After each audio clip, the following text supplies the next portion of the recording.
नमस्कार साथियों, जय हिंद, जय संविधान। आप देख रहे हैं आपका पसंदीदा YouTube channel jobs from Jeetu और मैं हूं आपका दोस्त जीतू। दोस्तों, आज का ये वीडियो साधारण वीडियो नहीं है। आज का ये वीडियो 1,14,691 पूर्व सचिव के भविष्य से जुड़ा हुआ ये वीडियो है। आज का वीडियो अफवाह नहीं है, राजनीतिक नहीं है, सिर्फ हकीकत, वार्ता और सरकारी संकेतों पर आधारित है।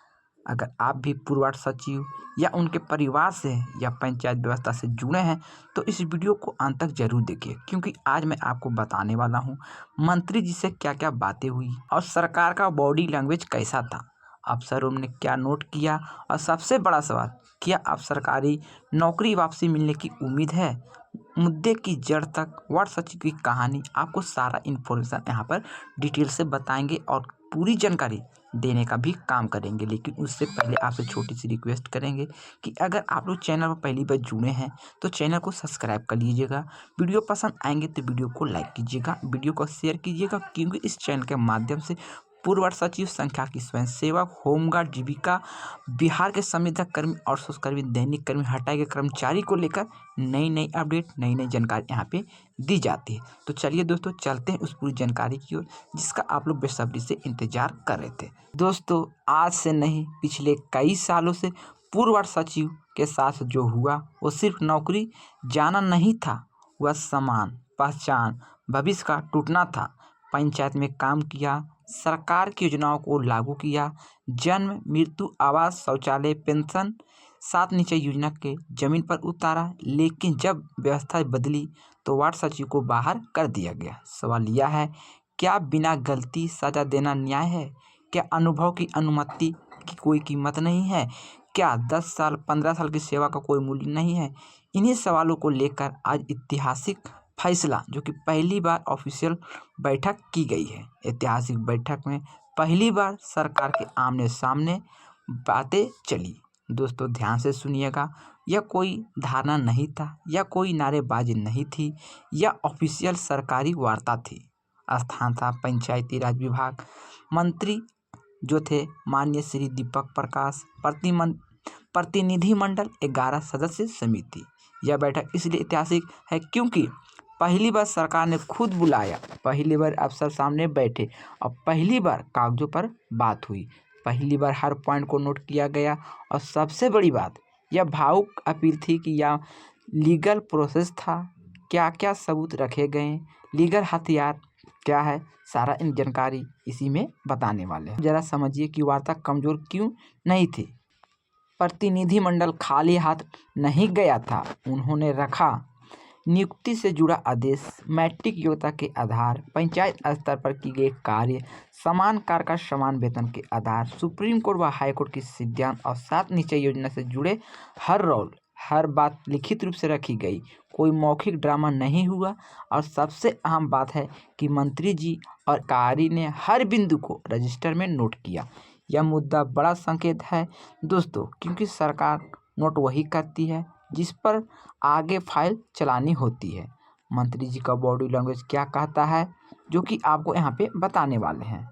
इस चीज़ को जो कैमरे में नहीं दिखाती है, बॉडी लैंग्वेज, जो लोग बैठक में थे उन्होंने साफ कहा, मंत्री जी की ध्यान से सुनिए, बीच में टोकना नहीं है। सवाल पूछा, अफसरों को नोट करने को भी कहा गया। और सबसे बड़ी लाइन कि आप घबराइए मत, सरकार आपके पक्ष में सोच रही है। तो दोस्तों, राजनीतिक में यह लाइन यूं ही नहीं बोली जाती है, यह लाइन संभावनाओं को दरवाजा खोलती है। सात निश्चय योजना पार्ट 3 और 1 करोड़ रोजगार सबसे बड़ी हथियार है। अब जरा ध्यान से सुनिएगा, सबसे पावरफुल पॉइंट, सरकार का लक्ष्य 1 करोड़ नौकरी रोजगार, और मंत्री जी ने साफ कहा इस लक्ष्य में हम आप लोगों को शामिल करने का भी प्रयास करेंगे। यह सोचिए, क्या 1.14 लाख अनुभवी लोग सरकार के लिए बोझ है? यह संसाधन प्रशिक्षित, अनुभवी, पंचायत सिस्टम जानने वाले हैं। सरकार अगर समझदार है तो इन्हें बाहर नहीं रखेगी। सबसे जरूरी चेतावनी, गलती हुई तो सब बिगड़ सकता है। दोस्तों, यह हिस्सा बहुत ही ध्यान से सुनना होगा, क्योंकि अलग अलग मांग पत्र, अलग अलग शब्द, अलग अलग मंत्री और सोशल मीडिया पर गलत पोस्ट, यह सब बनाया काम बिगाड़ सकता है। इसलिए स्पष्ट अपील, एक ही लेटर, एक ही भाषा, एक ही मुद्दा, केवल पंचायती राज मंत्री। याद रखिए, एकजुटता ही इनका सबसे बड़ी ताकत है। दोस्तों, यह लड़ाई अध्यक्ष की नहीं है, समिति की नहीं है, किसी एक जिले की नहीं है। यह लड़ाई 1.14 लाख परिवारों की जुड़ी जिंदगी की है। दोस्तों, अगर आप भी सही बात का समर्थन करेंगे, गलत बात का विरोध करेंगे, अफवाह से दूर रहेंगे, तो कोई ताकत आपको नहीं रोक सकता है। दोस्तों, अब सवाल है कि आगे क्या करना है। संभावित रास्ते: फाइल मुख्यमंत्री तक पहुंच जाएगी, विभागीय समीक्षा होगी, वैकल्पिक समायोजन मॉडल बनेंगे, अनुभव के आधार पर पद वापसी किए जाएंगे, नई संरचना में समावेशन किया जाएगा। और ये सब एक दिन में नहीं होगा, लेकिन दोस्तों प्रोसेस चालू हो चुका है और यही सबसे बड़ी जीत है। दोस्तों, इतिहास गवाह है, जो संगठित रहा वही जीता, जो बिखरा वो हारा। आज का हालत पहले से बेहतर है, क्योंकि दोस्तों सरकार सुन रही है, अफसर नोट कर रहे हैं, रास्ता बन रहा है।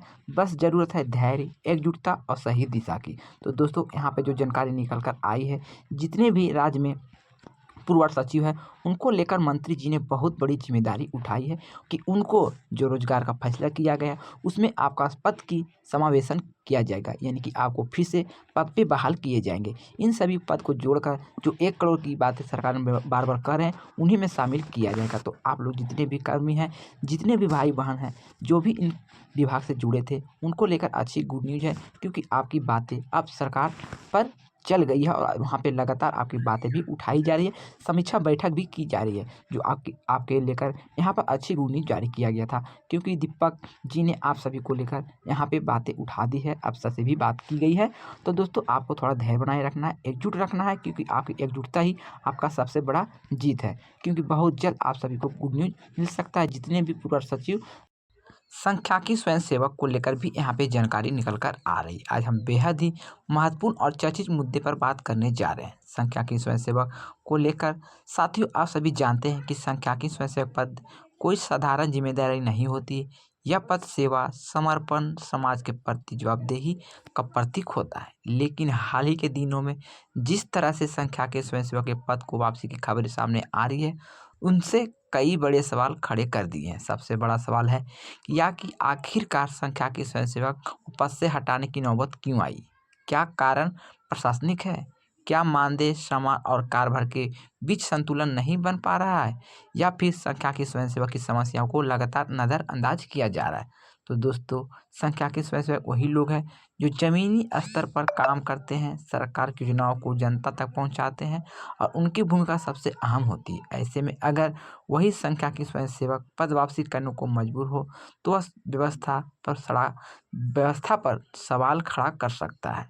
पद वापसी का मतलब केवल एक व्यक्ति का हटाना नहीं होता, बल्कि एक चेतावनी होती है कि कहीं न कहीं सम्मान टूट चुका है। अगर समय रहते सरकार और विभाग इन मुद्दों पर गंभीरता नहीं दिखाई, तो आगे चलकर इसका असर योजनाओं को क्रियान्वयन पर भी पड़ सकता है। आज ज़रूरत है सांख्यिकी स्वयंसेवक की मांग सुना जाए, उनकी समस्याओं का समाधान किया जाए और उन्हें सम्मानजनक माहौल दिया जाए, और इसे व्यवस्था में मजबूत करने की भागीदारी भी मिल सकता है।